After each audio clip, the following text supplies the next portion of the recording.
Dito guys, magja-jungle Cupra sana tayo. Kaso ayaw pumayag ng S3. 4 daw lahat. Akala niya kasi guys, trippings ako. Wag, sayang star. Roam ka na boss. So magro-roam na sana ako dito guys, kasi may nakiusap naman. Anong nangyari? Magre-retry din tong Mia. Mukhang seryoso siya. Ang ginawa ko guys, nagpalit na ako ng flicker. Pero nagpalit din yung Mia ng Inspire. Kaya bumalik tayo sa retry. Ayaw kasi tayo pagkatiwalaan guys eh. Okay, buhatin natin. 3:28 a.m. Ayusin natin guys, papakita natin sa mga to na pwedeng i-jungle si Cupra. Ano mga bago kasi sa ML to mga to eh. Ang KJ niya mga yan, tas ang gagawin magpapapid lang naman. Mahirapan ako dito guys, pag kamote na naman yung kampe. Pero pag medyo palag-palag yung kampe, kaya to. May niro tayo pare, hindi natin papabayaan to mga kampe natin. Pero tatry natin ipanalo to guys. Ito na yung Karina oh. Kaya ko to eh. Ano, mananakit sa akin to pare. Mamaya pagka naka-carousel na tayo guys, parang sa atin yung Karina na yan. Kalma lang. Wala tayong room pare, pero tuloy natin to. Sige. Hindi nga makaretry yung Karina dito guys eh. Wala lang talagang kasama, 3v2. Buti na-retry pa natin. Okay, chill lang, okay na yun. Patuwang lang talaga ang kailangan. Hirap nito. Paano naging mahirap? Ang ganda ng hero natin.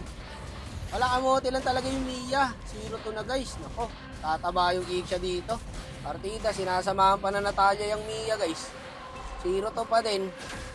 Ay na, parang ano to, picturong iniwang bukas. Naka-revitalize pa. Ang kuna to. Hindi lang, mamaya to. Malalambot yan mamaya guys. Pag naka-dominance na tayo. Mag-dominance din ako dito guys. Para kayang-kaya ko na talaga sa sumolo kill. Walang gagawin yung Karina, pre.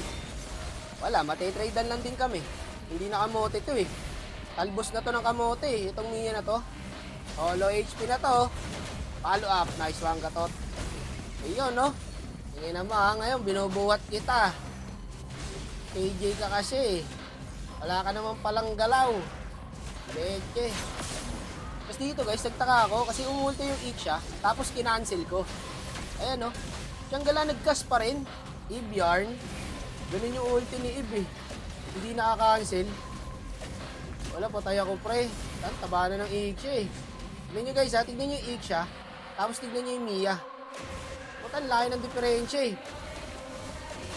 Kung may katuwang lang talaga, kayang-kaya ko sa retrian yung Karina dito paro. Kung matinulan talaga yung kampi guys, kaya to eh, jungle Cupra eh. Pero kung ganito lang din kakampi mo guys, hindi talaga magiging effective ang jungle Cupra. Ano to, ako lahat. Ay na, wala nagde-dep sa mid oh. Yung roamer, yung Natalia nandun sa top. Patay na sana sa kanya to. Patay ako dito, 3 pala nasa bush. Ang tagal ng follow up ko mga sir. Pero goods lang, ayun. Sakto, dumating din yung Natalia. Okay, good trade. Patay 2 sa kalabang guys. Nasaan yung Natalia? Hindi na bumalik. Patay sa kanya tong Iksha oh. Ayun, naharangan pala siya ng Terisla guys. Sayang, unstoppable na pare. Yung Iksha. Habang yung Mia natin, okay na yung tamang papid lang. Sabi ng gatot dito, toxic kasi yan. Baliktad talaga yung chat nito ni Bossing eh. Saan pupunta yung Mia? Nagpapapid siya. Limit na sa 5. Patay ang ogag. Tapos gusto pa niya kanina, no? Retry lahat. Toxic talaga. Wala guys, hindi gagana ang ating jungle Cupra pag ganito. Ang sakit ko pre oh.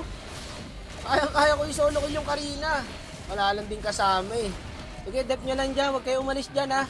Baka ma-end eh. 2 pa talaga kayo nag-dep. Wala, GG guys. Yung Natalia lang katuwang. Mega kill na, pati XP. Hindi ako nang-answer guys. Baka kasi magtaka kayo kung bakit nag-jungle ako. Wala kasi magja-jungle sa amin. Yung Mia, hindi naman talaga jungle. Marksman main yan. Kahit check pa natin mamaya yung account niya. Wala lang talaga tiwala yung Mia guys. Yung iba nga payag eh. Puta, siya lang ang ano talaga eh. Kontrabida eh. Ayan, magpapapid lang din naman pala. Wala to guys. Tignan mo ang standing ng Iksha. 12-3. Yung Mia namin 0-6. Kung magaling lang yung Mia guys, may kalalagyan tong kalaban eh. Kaso nangamote eh. Sa kamote tayo nabuhay. Sa kamote tayo lumaki. Sa kamote rin tayo mamamatay. Ayan ba ng T-trip? Ay nang bibigat nyo. Nagkakasala na naman ako nito. Ayoko na pong gumawa ng masama. Ayan, padala natin to kay Moonton guys. Ayan, lagay tayo ng note. Moonton, pakigabayan po ang player na to. Ikaw na ang bahala.